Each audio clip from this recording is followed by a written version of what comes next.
માનસી મહત્વના સમાચારની સાથે શરૂઆત કરીશું જે સમાચાર હાલમાં સામે આવી રહ્યા છે।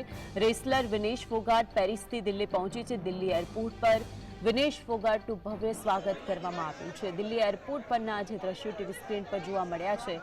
વિનેશના આંસુ છે જે સુકાતા નથી, કારણ કે છેક ફાઇનલ સુધી પહોંચીને 100 ગ્રામ વજને તેને હરાવી દીધી અને તેના કારણે તેણે જે પોસ્ટ મૂકી હતી, અત્યારે દિલ્હી એરપોર્ટ પર તેનું ભવ્ય સ્વાગત કરવામાં આવ્યું છે।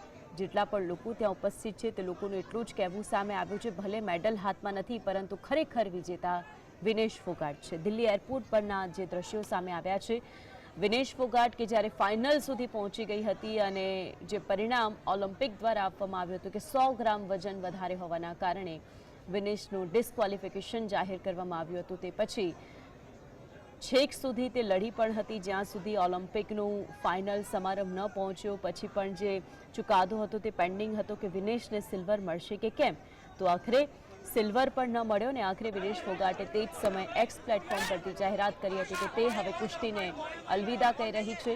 તેણે કહ્યું હતું તેની માને લખીને કે માતા મારી સામું કુસ્તી જીતી ગઈ પરંતુ હું હારી ગઈ, અને જે ભાવુક પોસ્ટ હતી કે જેના કારણે તમામ લોકો પણ રોયા હતા। વિનેશ ફોગાટ કે જેણે ફાઇનલમાં એટલું સારું પ્રદર્શન આપ્યું હતું, પરંતુ આજરોજ જ્યારે વિનેશ ફોગાટ દિલ્હી એરપોર્ટ પર પરત ફરી છે ત્યારે જેટલા પણ લોકો ત્યાં ઉપસ્થિત છે તેણે ઉષ્માભેર સ્વાગત કરવામાં આવ્યું છે।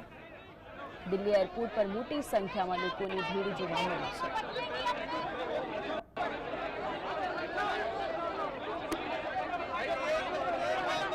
તો કાલ રોજ પ્રધાનમંત્રી મોદી ઓલિમ્પિકમાં વિજેતા થનાર તમામ લોકોનું સ્વાગત પણ કર્યું હતું અને તેમની સાથે ચર્ચા પણ કરી હતી અને તમામને અભિનંદન પણ પાઠવ્યા હતા। જે તે સમયે વિનેશ ફોગાટને ડિસ્ક્વોલિફિકેશન જાહેર કરવામાં આવ્યું હતું ત્યારે પણ પ્રધાનમંત્રી મોદી એક્સ પ્લેટફોર્મ પર વિનેશ ફોગાટને સંબોધીને પોસ્ટ લખી હતી અને તેને જ ખરેખર વિજેતા માનવામાં આવી હતી અને કહેવામાં આવ્યું હતું કે હિંમત હારવાની જરૂર નથી, પરંતુ ત્યાર પછી આટલી મહેનત કર્યા છતાં પણ વિનેશને એક્સ પ્લેટફોર્મ પર તેણે જે ટ્વીટ કર્યું હતું તેનાથી તેણે જાહેરાત કરી હતી કે તે આગામી સમયની અંદર હવે કુસ્તી નહીં લડે।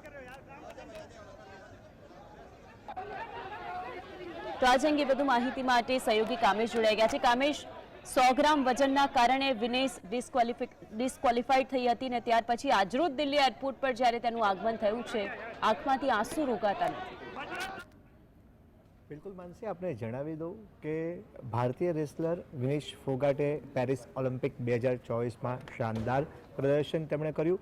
વિનેશે 50 કિલો કુસ્તી સ્પર્ધાના ફાઇનલ સુધી તેઓ પહોંચી ગયા, પરંતુ ફાઇનલ પહેલાં જ તેમનું વજન જે હતું જે નીતિ નિયમ મુજબ 100 ગ્રામ વધારે સામે આવ્યું અને તેને લઈને તેમને ડિસ્ક્વોલિફાઈડ કરવામાં આવ્યા હતા। વિનેશ ફોગાટને અયોગ્ય ઠેરાવતા બાદ તેને લઈને એક વિરોધનો સૂર સામે આવ્યો હતો।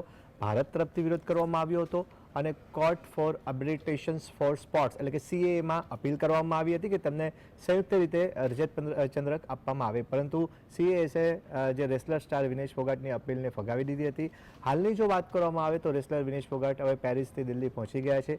વિનેશનું દિલ્હી એરપોર્ટ ઉપર ભવ્ય સ્વાગત કરવામાં આવ્યું અને સ્વાગત થતાં જ વિનેશ ભાવુક થઈ ગયા હોવાનો અહેવાલ પણ સામે આવ્યો છે। દ્રશ્યોમાં સ્પષ્ટપણે જોઈ શકાય છે કે દિલ્હી એરપોર્ટ ઉપર ભવ્યથી ભવ્ય વિનેશ ફોગાટનું સ્વાગત કરવામાં આવી રહ્યું છે અને તેની આંખમાંથી આંસુ રોકાઈ નથી રહ્યા, સતત વહી રહ્યા છે અને તેને કહી શકાય કે એક બાજુ વિનેશની સ્વદેશ વાપસી થઈ છે।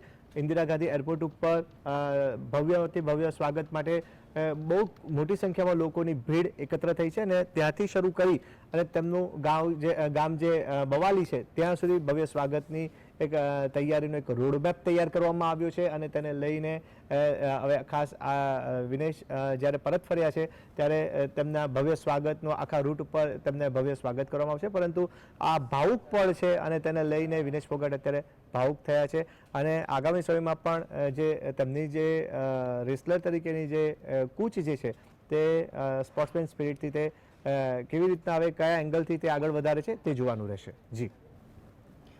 જી કામેશ, આપ જોડાને વિગતો જણાવી તે બદલ આપનો આભાર।